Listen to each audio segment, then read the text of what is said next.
कृषी मंत्री माणिकराव कोकाटे यांची मेशी येथे भेट। कांदा पीक नुकसान भरपाई मिळवून देणार, नुकसानग्रस्त शेतकऱ्यांना आश्वासन।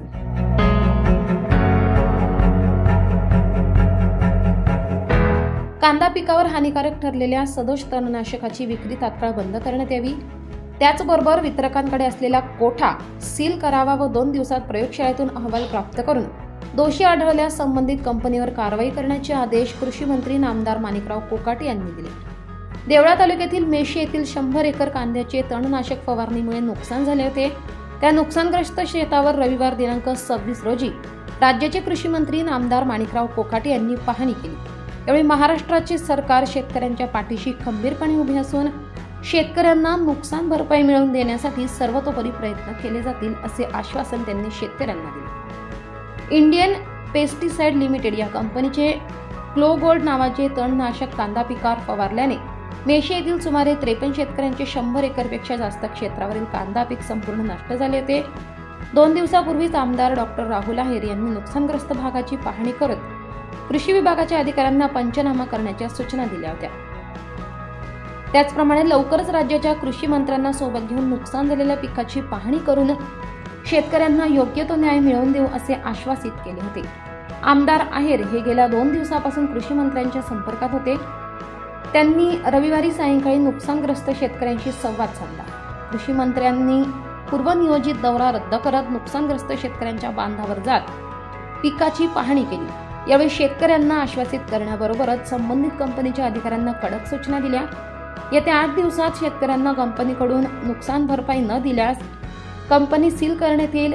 वेळप्रसंगी कंपनीची मालमत्ता जप्त करून शेतकऱ्यांना नुकसान भरपाई दिली जाईल असे यावेळी सांगितले। तसेच शासकीय अधिकाऱ्यांनी संबंधित कंपनीची येणारी सर्व औषधे सील करून विक्री होणार नाही याची काळजी घेऊन सर्वत्र धाड सत्र राबवत सर्व औषधे ताब्यात घेण्याच्या सूचना यावेळी अधिकाऱ्यांना दिल्या। तसेच या संदर्भात जे शासकीय अधिकारी दिरंगाई करतील त्यांना बडतर्फ करण्यात येईल असा इशाराही यावेळी देण्यात आला। काही शेतकऱ्यांनी रासायनिक खतांसोबत इतर खते घेण्याचा आग्रह विक्रेते धरतात। या संदर्भात शेतकऱ्यांनी तक्रारी केल्या। त्यांना उत्तर देताना कृषी मंत्री म्हणाले की मुंबईत संबंधित कंपनीच्या अधिकाऱ्यांची बैठक बोलवली असून या बाबतीत लवकरच तोडगा निघेल।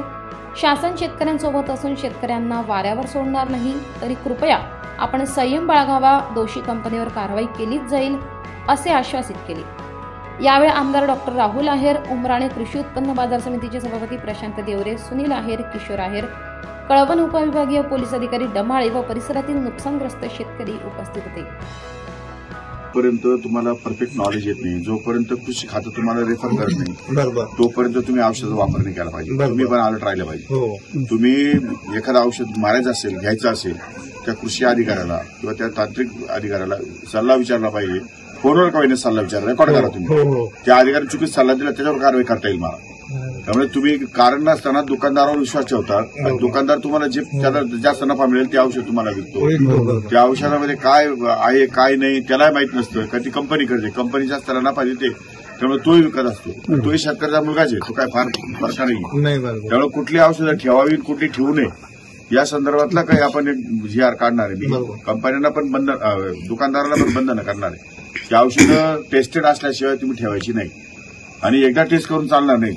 ही रेप्युटेडली रँडमली टेस्ट झाली पाहिजे। तर या सगळ्या गोष्टीमध्ये प्रॉब्लेम आहेत, सगळेच प्रॉब्लेम आहे, पण त्यातून कसा मार्ग काढायचा मी त्यावर विचार करतोय। फक्त मला मधल्या काळामध्ये वेळ मिळाला नाही, आताही वेळ नव्हता, पण मी काल परवा तुमची पेपरला बातमी पाहिली आणि आमदार साहेब माझं बोलणं झालं, म्हटलं मला त्या शेतकऱ्यांना भेटणं आवश्यक आहे, म्हणून आता उशीर झाला तरी पण म्हटलं आपण जाऊन भेटू। पण या संदर्भामध्ये कुठेही हलगर्जीपणा येणार नाही, त्या शेतकऱ्याला न्याय 100% देण्याचा प्रयत्न सरकार करेल।